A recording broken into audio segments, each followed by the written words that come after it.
Assalamualaikum warahmatullahi wabarakatuh. Hai, perkenalkan nama saya Ratu Elza Musafa dengan NIM 22882000043 dari kelas 2B Prodi Pendidikan Sejarah. Di sini saya akan menjelaskan mengenai kedatangan bangsa India serta pengaruhnya ke Nusantara untuk menyelesaikan ujian tengah semester pada mata kuliah Sejarah pada masa Hindu-Buddha. Selamat menyaksikan. Nah, jadi sebelum datangnya bangsa India ke Nusantara yang membawa pengaruh serta kebudayaan-kebudayaannya, Nusantara ini memang sudah memiliki kebudayaan yang cukup maju.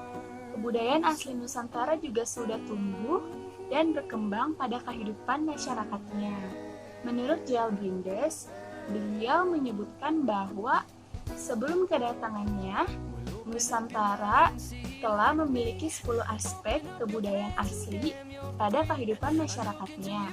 Seperti yang pertama ada kepandaian bersawah dan bercocok tanam, kedua kemampuan berlayar dan mengenal mata arah angin, ketiga mengenal prinsip dasar pertunjukan wayang, keempat kemampuan dalam seni gamelan, kelima kepandaian dalam membatik dan membuat pola seni ornamen, keenam kemampuan mengerjakan barang dari logam, ketujuh menggunakan alat ukur, kedelapan telah memakai alat tukar dengan uang logam, kesembilan mengenal sistem perbintangan, kesepuluh telah terbentuk susunan masyarakat yang teratur. Kemudian selanjutnya saya akan membahas mengenai tujuan dan motivasi India datang ke Nusantara ini ada dua. Yang pertama, ada beberapa penyebab untuk meningkatkan perdagangan antar kawasan melalui lautan di wilayah Asia Tenggara, antara lain peningkatan permintaan untuk barang-barang eksotis seperti rempah-rempah, termasuk cengkeh dan kayu manis. Yang kedua, aromatik seperti cendana selama abad pertama telah mendorong para pedagang India untuk meningkatkan volume perdagangan mereka dengan Asia Tenggara.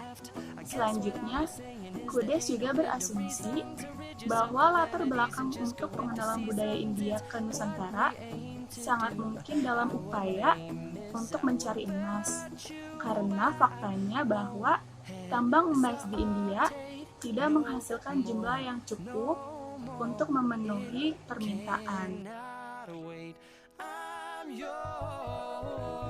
Teori Waisya. Menurut teori ini, masuknya kebudayaan India ke Indonesia dibawa dan disebarkan oleh para pedagang yang berlabuh di Indonesia. Pedagang India ini tinggal di Indonesia untuk beberapa waktu sambil menunggu angin yang tepat untuk melanjutkan perjalanannya. Ada juga yang memilih untuk tinggal di Indonesia dengan berbagai alasan. Hal ini menyebabkan terjalinnya suatu komunikasi yang menyebabkan mulai masuknya agama dan kebudayaan pengaruh Hindu-Buddha. Yang kedua ada teori kesatria. Menurut teori ini, pembawa agama dan kebudayaan Hindu masuk ke Nusantara adalah kaum kesatria dengan beberapa alasan. Karena pada masa lampau di India terjadi peperangan antar kerajaan. Nah, prajurit yang kala ini kemudian mengadakan migrasi ke tempat lain seperti ke Indonesia. Ketiga ada teori Brahmana. Teori Brahmana ini mengungkapkan bahwa pembawa agama dan kebudayaan Hindu sampai ke Indonesia ialah golongan Brahmana. Para Brahmana ini datang ke Nusantara yang diundang oleh para penguasa Nusantara untuk menobatkannya sebagai raja dengan menggunakan upacara Hindu. Yang terakhir ada teori nasional arus balik. Teori ini adalah perpaduan dari ketiga teori sebelumnya. Teori nasional mengungkapkan bahwa penduduk Indonesia banyak yang aktif berdagang ke India. Nah, pulangnya mereka ini membawa agama dan kebudayaan Hindu. Sebaliknya seperti itu, orang-orang Indonesia seperti raja mengundang Brahmana dari India untuk menyebarkan agama dan kebudayaan Hindu di Indonesia. bangsa Indonesia lah yang aktif memadukan unsur-unsur kebudayaan Hindu di Indonesia. Kemudian, pembahasan yang terakhir ini mengenai pengaruh-pengaruh bangsa India yang ditanamkan ke Nusantara. Pada awalnya, bangsa India datang ke Nusantara hanya sebatas melakukan perdagangan.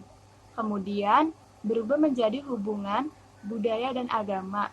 Banyak sekali pengaruh-pengaruh yang ditanamkan oleh bangsa India di Nusantara, sehingga menghasilkan proses akulturasi perpaduan antara budaya India dengan budaya asli di Indonesia. Wujud akulturasi yang pertama ini ada bahasa. Dalam bidang bahasa, dapat dilihat dari adanya penggunaan bahasa Sanskerta yang dapat ditemukan sampai sekarang, di mana bahasa Sanskerta ini dapat memperkayai pembendaharaan bahasa Indonesia. Kedua, ada religi atau sistem kepercayaan. Sistem kepercayaan berkembang di Indonesia ini sebelum agama Hindu-Buddha masuk ke Indonesia adalah kepercayaan yang berdasarkan pada animisme dan dinamisme. Dengan masuknya agama Hindu-Buddha ke Indonesia, maka masyarakat di Indonesia mulai menganut atau mempercayai agama-agama tersebut. Tetapi, agama Hindu dan Buddha yang berkembang di Indonesia ini sudah mengalami perpaduan dengan kepercayaan, animisme, dan dinamisme, atau yang bisa kita sebut telah mengalami sinkretisme. Sinkretisme ini adalah bagian dari proses akulturasi yang berarti perpaduan dua kepercayaan yang berbeda menjadi satu. Untuk itu, agama Hindu-Buddha yang berkembang di Indonesia ini berbeda dengan agama Hindu-Buddha yang dianut oleh masyarakat India.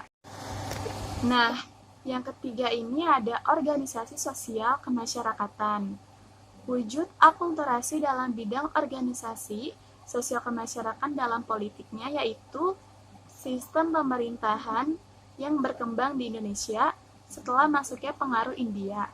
Dengan adanya pengaruh kebudayaan India, maka sistem pemerintahan yang berkembang di Indonesia adalah bentuk kerajaan, yang dimana diperintah oleh seorang raja yang dipilih secara turun-menurun.